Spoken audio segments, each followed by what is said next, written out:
You probably know someone who is in jail.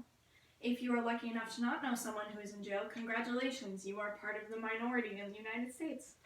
60% of American adults know somebody who has been to jail in their immediate family. Now, I am part of that majority. Many of my family members, immediate and non-immediate, had been to prison for short or long periods of time. Now, as someone who's in the majority, I can confidently say that the prison systems in the U.S. need to be severely reformed, and our incarceration rate needs to be lowered. Today, we're going to be looking at different countries and how their prison systems work around the world. Hopefully, when we look at these, we can think about what we can implement and what we shouldn't implement, and if different systems work better for different countries. The first country we're going to be looking at is Norway. Prisons in Norway, as the New York Times in 2015 described, are focused on rehabilitation instead of punishment. There is no death sentences, no life sentences, and everyone is assured bail at least at some time. Now, once they can prove that they're ready to be in society again, they will and could be bailed out. But in the prisons, they are offered cooking classes, cleaning classes, they can go to school, work on art, and go outside a lot.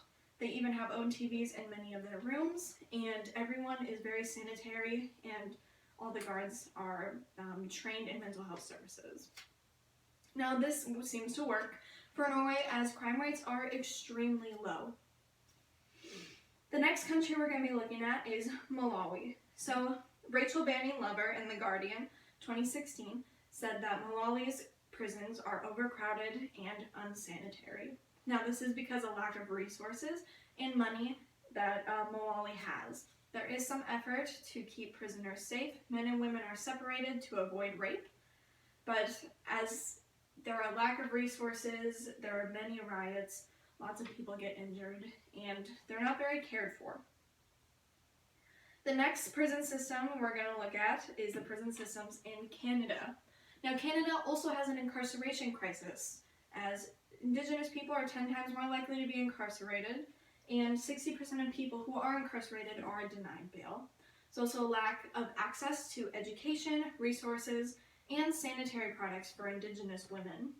A lot of people think the United States is better in regards to the United States and the prison system, but they're only 7% lower in incarceration than the United States. The next country that we're going to be looking about is Haitian prisons.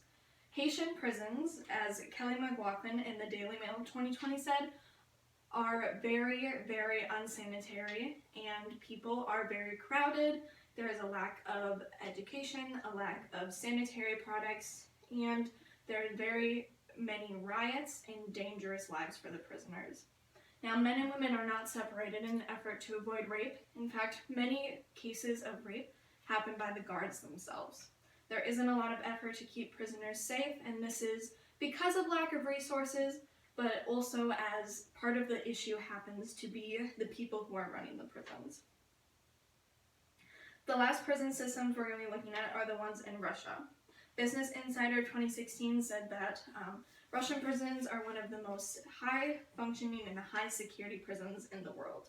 There have been over 3,500 murders in Russian prisons, and many people who are of high dangerous aptitude are blindfolded, do not allow any outdoor time, and receive no bail, and almost everyone receives life sentences. Now, this may seem extreme, and they seem to think that it works, but their crime rates remain high. So rehabilitation is not the focus, but that doesn't seem to be helping the high crime rates. High punishment is not making much progress. So with all of these prisons in mind, we can look and think about what we should implement to help the American prison system get the incarceration to a little bit lower than it is right now. Now, maybe we should focus a little bit more on rehabilitation, as that seems to work in Norway. We also have the resources, unlike Haitian and Malawi, and so there is no reason for us to not be putting in effort to try to get the low crime rates. In fact, although we may not be as intense as Russian prisons, we still have high crime rates and high incarceration rates, So being more intense doesn't seem to be the likely option. Now, with all this information in mind, hopefully at some point we can get that 67% to be a little bit lower, or maybe even 0%.